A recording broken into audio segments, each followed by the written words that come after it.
to touch on suicide and mental health in prison. Even in society in itself, like even in society itself, mental health and suicide.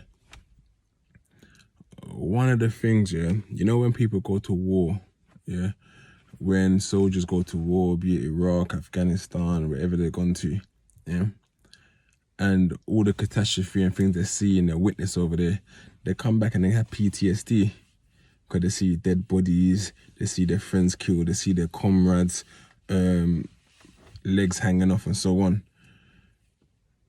The guys in hood been seeing that all the time. The man them in the hood see that all the time. You see your best friend being killed, you see your best friend being stabbed. And as black men especially, we don't like talking about mental health. We don't like talking about, oh, I'm sad today, I'm feeling upset. We cry over our friends. Like I've got more than 20 people, yeah? I've got more than 20 people that I know personally that I grew up with who have died, yeah, on the roads. And no one sits down with you and say like, how do you feel? Because it hurts. When you think about the amount of friends think about all the friends that people my generation would know more. The younger generation are getting into it now and learning to understand. But the people you went to school with, the people that you I don't know, the people that you went to your first parties with and so on. Many of them are not even here. No one even talks about how that affects you mentally, how that changes your character. A lot of times as well is that when people go to jail, they're alone. That's the first time. Because in jail, you feel alone. Outside, you might have your family and so on. But in jail, you got like people around you. You got the prison officers, you got the prison guards, you got your cellmates and so on. But it's a lonely place. And in jail, there's a lot of suicides. There's a lot of suicide. I remember the first jail I was in when I heard of a suicide. This white brother, he was... the paranoia kicks in when you're in jail. He felt that his missus was cheating on him. He'd been in jail for a little while now, and he thought that his missus was cheating on him. So the paranoia set him crazy, and that he'll call her, she won't pick up her phone, she didn't come to visit. The worst thing about jail, we used to call it Casper, or you seen a ghost. Yeah, so I got a call. What I was saying, you seen a ghost. Basically, your people book a visit, you go down the visits hall, and imagine everyone's there with their families and your visitor don't turn up. The embarrassing shame. And the worst part of it is that someone will turn and say, let's see you there lonely. They're like, you want a chocolate bar, mate? It's an embarrassing moment. I know in jail, we all should take the piss at each other. But you don't know how that affects someone because in jail, you don't really see it at the time. Like, oh, no, look at my man, he's got ghosted. And you'll make fun of them. And they'll be like, someone, you know, them silly things like, somebody's been ghosted. Like, people taking the piss like that. But those sort of things affect people. I remember my man, his woman didn't show up on a couple of visits and that, and they have whatever arguments was. Then you remember waking up the next day, they won't let us out. Everyone's banging at doors, like, you know, you've been in the cell all day, you want to wake up in the morning, first thing, go and jump in the shower or go to work, whatever, just to get out the cell, and they're not opening the doors. They were like, where the fuck ain't open the door? And there was like a loud scream from an officer, like a female officer, like she was new to the job as well. She must have been busting open his door, and she saw him hanging. Like mad, and she screamed, and then obviously they didn't let us out, so we don't know what's going on. We can't get out the cells. We have to stay in our cells all during the morning and afternoon until they took his body away. And it happens a lot in jail, you know. People just have enough, especially sometimes when people are lifed off. They don't see no escape, no way of getting out. Like some people will ride their bed, like, fuck it, I got 30 years, I got 20 years, I got 25 years, they'll just ride it. But some people, they feel like, you know, it's the end, what have I got to live for? I have to sit inside this cell forever. And what I fought prison for as well, prison don't have enough help with mental health. They don't have enough help for mental health. I remember being in Rye Hill, there's a brother from North London. He's a proper good guy, but he suffer from mental health and he has his medication. Sometimes he have his turns and stuff, and his cell was always filthy. But there's no sort of care. There's no care in the prison system. Like there should be more care. The care is very poor. The care for mental health is very poor, and like you go to put they put them in certain wings and that they give them medication, and they don't really, there's no really proper care. There's no psychologist really who comes and takes time and sit with people. Even the people who don't show that sign, Like, you're meant to, in prison, you're just meant to brave it. Like, fuck it, I'm in jail, I'm just cool. You're just meant to brave it. But they need to do more in regards to, like, getting more counselors in there, getting more psychologists in there, just to sit with people and ask them, what are you going through, man? What are you really going through? Because we don't. Like, I also encourage parents, like, I know sometimes kids don't want to talk. Kids find it embarrassing to talk. But sit there and ask them, are you okay? Are you alright? Like, tell me your fears. Sometimes kids will have bravado, but you should know your kids, see how their behaviors are. Because we don't talk. We don't talk. I know personally myself, I bottled up a lot of stuff that that's happened throughout the years, and like through trauma of you seeing your brethren killed, and like I said, I got more than 20 people that I know that's dead. Like, people you grew up with, people you went to school with, people you went to your first parties with, people like, and you just feel like, right, they're not even here no more. And they're not that they just died normally, but they died violent death as well. And you go to funerals, and like funerals become the norm, and it's not normal.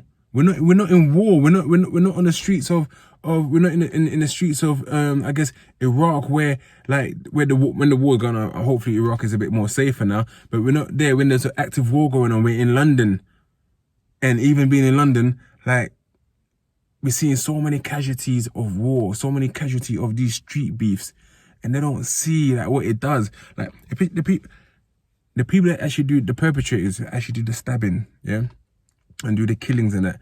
Like, I know you don't sleep at night properly. You might show off about it with your friends, but if you've killed someone, I know you can't be sleeping at night properly. Because we're human beings at the end of the day. You might be the baddest man in the world, but you don't sleep at night properly, man. You think that those bodies there will haunt you.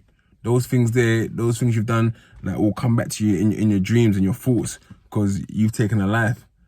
Whether you're being caught for it or you haven't been caught for it, you can't sleep at night.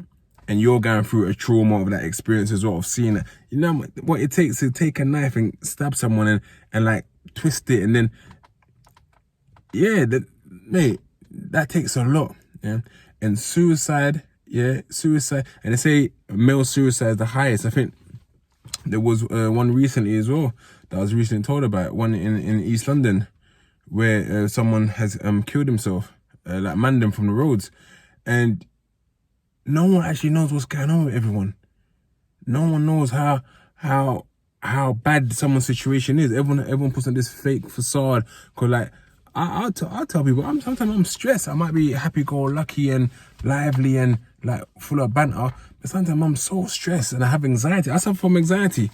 Yeah, I suffer from anxiety. Like, I'm not diagnosed fully with it, but I know, because I know how I start feeling when I'm feeling anxious, when I'm feeling nervous about something, and how that affects my whole day, how that affects my mood.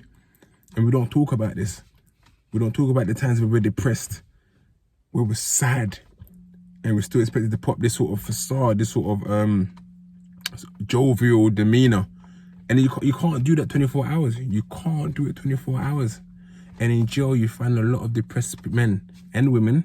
You find a lot of depressed people who have to sort of just go by, continue as normal, as usual. Like, if your people is in jail, yeah, you know what you should look forward to the most while being in jail? What you should look forward to the most, more than anything, yeah, was visits and letters. Yeah, when someone takes the time out to write a letter to you, it feels good, you know. When someone takes their time out to go and buy you or purchase you something from the roads for in jail, it feels good. It like lets you know that, raw, people ain't forgot about me, you know. When someone comes and travels all this long way and come and visits you, even if it's once, it feels good, you know. It gives you that sense of, you know what, there's hope. But there's many people in prison who, their families have given up on them. Their families don't even go and check them. And don't get me wrong, sometimes you have to give them that tough love. If someone's going in and out of jail, that tough love is like, mate, we ain't gonna keep coming to see you every single week, mate. It costs. But at the same time, don't abandon the people that are in jail. Don't abandon them. There's hope for when they come back to rehabilitate. There's so many stories of people coming out of jail who are going to do greater things. So, like, check on your people, man. Check on your people. 'Cause a lot of time people deal with things from the past and bring it into the new. Oh, what's going on here? Bring it into the what do you call it? Into their lives now through situation. You might feel someone snapped. Like, why is he moving like that? Why is he acting like that? But those behavior patterns have been sort of installed in them for a little while now because of what's been going on with their lives.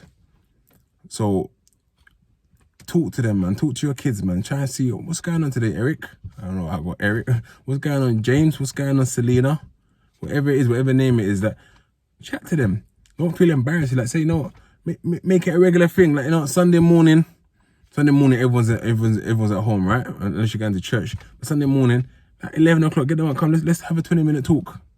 Families don't even talk no more. Families don't sit dinner, have table, sit at having dinner on the table no more together.